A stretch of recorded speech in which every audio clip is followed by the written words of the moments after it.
Toy Story 2 is kinda weird about disability. Like, okay, Woody pops the scene.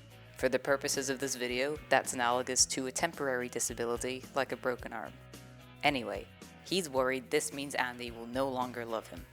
He gets fixed by a collector who intends to sell him to a museum. There, he would be protected from damage forever, but have an ultimately unfulfilling existence. In the end, Woody realizes his fear of becoming disabled is preventing him from living a full life. He goes home, Andy fixes him, and everything is fine. On the surface, this is a disability-positive storyline, but thematically, it reads a little differently. Wheezy is introduced early on as an example of how broken toys are treated. They are thrown out. The adults in the film, Andy's mom, Al, and the cleaner, all reaffirm the perceived worthlessness of broken toys. This belief is passed on to Jesse, who says, "Let him go. I'm sure his precious Andy is dying to play with a one-armed cowboy doll." All of this serves to reinforce Woody's internalized ableism. But critically, he isn't a one-armed cowboy. Like many disabled characters, Woody ends his story cured. This is a common trope that lets writers focus on disabled characters without needing to question able-bodied hegemony. So, you shouldn't be afraid of becoming disabled because somebody will fix you. Fine. But what happens if you can't be fixed? Toy Story 4 is kinda weird about disability. Like, okay, Gabby has a manufacturing defect. Her voice box is broken, and a lifetime of rejection has instilled within her a deep sense of internalized ableism. She believes she can only be loved if she's able-bodied.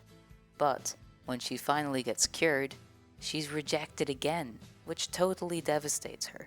Her arc parallels Woody's. To be happy, they need to find an internal sense of purpose instead of an external one. As the film progresses, it feels like Gabby's story will end like Woody's does. She'll become a lost toy, and thus her own person. One line in particular is a perfect setup for this.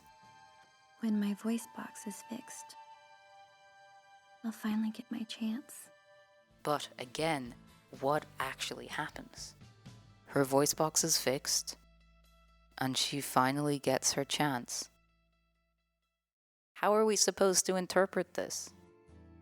Toy Story has a lot of disabled characters, but they all follow the same patterns. If they're the good guys, then their disability is temporary or benign. There are two kinds of disabled villains. The first kind are scary and nonverbal, but eventually sympathetic. They're misunderstood, or they're being exploited by the other type of villain. This kind is well-spoken and intelligent, but manipulative. The antagonists of the latter three films all fall into this category. There's Gabby, who we talked about, Lotso, who inexplicably walks with a cane, and Pete, whose box is kind of a metaphorical wheelchair. That last one might seem like a stretch, but look at the language used around it. Turn me around, Bullseye, so I can see. To move, he needs someone else to push him, and his exit from the box is a direct echo of scenes where a character dramatically stands up from their wheelchair. From a thematic standpoint, Pete is pretending to be disabled to garner sympathy. This is another media trope that does not happen in real life. Obviously, his box is not a mobility aid. It actively hinders his movement. But that's how able-bodied people see wheelchairs, as limiting rather than liberating. So Pete is semiotically disabled. Except he isn't. Except he is. To varying degrees, every Toy Story film has dealt with the fear of disability, of disabled people. What if they look scary? What if they're jealous of me? What if I end up like them? Time and time again, Toy Story asks, is a disabled life worth living? But what's the answer? No? Sometimes? It certainly isn't yes. It's hard for able-bodied people to imagine a fulfilling disabled life. They're seen as lesser and expendable. And it's not like Toy Story created this perception, but it does perpetuate it. One of the reasons representation matters is because there's so much bad representation. Toy Story knows this, and maybe it tries to subvert ableist tropes, but it just doesn't. Disabilities are only ever plot devices. You're in the story, sure, but it isn't about you.